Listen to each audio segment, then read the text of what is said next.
रोटी सब्जी बनाने का मन ना करे तो सिर्फ 2 चीज़ों से बनाइए ऐसा टेस्टी और क्रिस्पी नाश्ता कि हर कोई बार बार मांगेगा।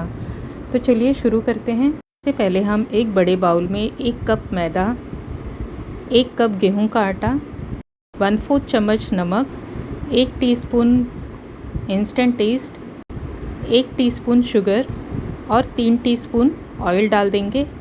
सब हम अच्छे से मिक्स कर लेंगे और मिक्स करके 1 कप गुनगुना पानी लेंगे और इसे हम अच्छे से एक सॉफ्ट डो बना लेंगे। अब हम डो को आधे घंटे के लिए रेस्ट पे रख देंगे।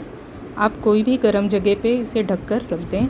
अब एक पैन में हम 2 छोटा चम्मच ऑयल डाल देंगे और इसे हम गरम कर लेंगे। अब इसमें डालेंगे 1 चम्मच जीरा और चुटकी भर हींग डालेंगे। फिर हम इसे थोड़ी देर चटकने देंगे।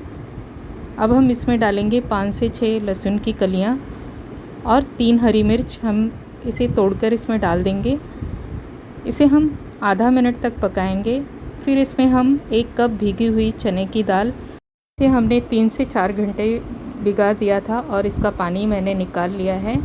अब हम इसमें डालकर इसे ढककर 2 मिनट तक पकाएंगे जब तक कि ये थोड़ा सॉफ्ट ना हो जाए।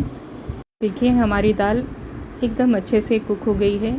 हाथ से प्रेस करने के बाद ये ब्रेक हो जा रही है। अब हम गैस को बंद कर देंगे और इसे एक प्लेट में निकाल कर ठंडा कर लेंगे। देखिए हमारी दाल एकदम अच्छे से ठंडी हो गई है। अब हम एक मिक्सर जार में इसे डालकर ग्राइंड कर लेंगे। इसे हमें ज़्यादा बारीक पीसने की ज़रूरत नहीं है, हम इसे दरदरा सा ही पीस लेंगे। तो देखिए हमारी दाल एकदम अच्छे से ग्राइंड हो गई है। अब हम इसमें मसाले मिक्स कर देंगे। आप अगर चाहें तो इसमें 1 से 2 उबले हुए आलू भी मैश करके डाल सकते हैं। इसे हम बिना आलू का ही बनाएंगे। तो देखिए हम ये दाल को अब निकाल लेंगे। इसमें डालेंगे स्वाद अनुसार नमक, थोड़ा सा चिली फ्लेक्स, आधा चम्मच जीरा, आधा चम्मच हम इसमें डालेंगे आमचूर पाउडर, आधा चम्मच चाट मसाला, थोड़ा सा काला नमक और कटी हुई हरी धनिया डाल देंगे। आप अपने स्वाद अनुसार मसाले एडजस्ट कर सकते हैं। अब हम सब अच्छे से एकदम मिक्स कर लेंगे। इसमें थोड़ी सी हम हल्दी भी डाल देंगे, इससे इसका कलर बहुत ही अच्छा आएगा। तो अगर आपको इसे लगे कि ये बहुत ही सूखा है तो आप इसमें 2 से 3 आलू उबले हुए डाल दें, तो ये बिल्कुल सूखे नहीं लगेंगे। तो देखिए हम इसके बॉल्स बना लेंगे। हम जितने साइज़ का बॉल बनाएंगे उतने साइज़ का ही डो का भी बॉल बनाएंगे। तो देखिए हमारे बॉल्स रेडी हो गए हैं। हमारा डो भी एकदम अच्छे से रेस्ट हो गया है और अच्छे से रेडी हो गया है। इसे हम थोड़ा सा नीड कर लेंगे। चाहे तो आप इसमें थोड़ा सा मैदा या आटा डाल के इसे अच्छे से गूँथ लें। तो देखिए हमारा आटा रेडी हो गया है। आप इसमें इंस्टेंट ईस्ट की जगह पे आप बिना ईस्ट का भी बना सकते हैं। इसमें हम थोड़ा सा ऑयल डाल देंगे और इसे अच्छे से डो बना लेंगे। अब हम इसके छोटे छोटे बॉल्स बना लेंगे। जितने साइज़ का मैंने स्टफिंग का बॉल बनाया है सेम साइज़ का हम डो का बॉल बनाएंगे। अब हम एक आटे की लोई थोड़ी हम इसे हाथ से फ्लैट कर लेंगे, बीच में दाल का बॉल रख देंगे और अच्छे से हम इसे सील कर देंगे। अब हल्का सा तेल लगाकर इसे हम धीरे से हाथों से चपटा कर लेंगे। इसी तरह हम सारे नाश्ते को तैयार कर लेंगे। अब हम इसे ढककर 5 मिनट के लिए रेस्ट पे रख देंगे।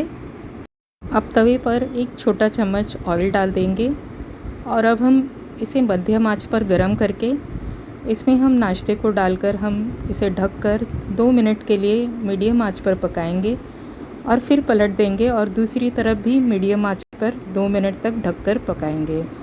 तो देखिए हमारा एक बैच रेडी हो गया है, एकदम क्रिस्पी और एकदम अच्छे से कुक हो गया है।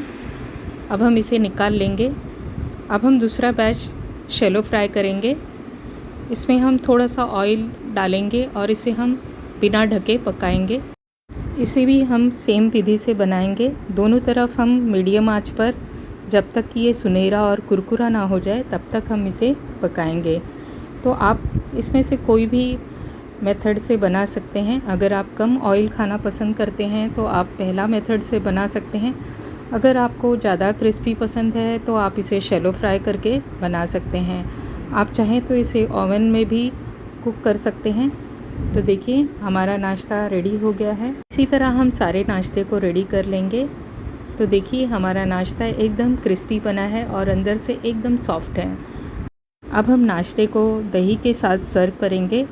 दही में हम भुना जीरा पाउडर, लाल मिर्च पाउडर, थोड़ा सा नमक और कटी हुई हरी धनिया मिक्स करेंगे।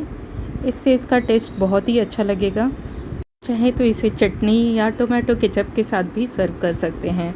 अगर आपको ये रेसिपी पसंद आई हो तो वीडियो को लाइक करें, अपने दोस्तों और परिवार के साथ शेयर करें और सुमन स्पाइस एंड सोल को सब्सक्राइब करना बिल्कुल ना भूलें। मिलते हैं अगली रेसिपी के साथ, तब तक के लिए धन्यवाद।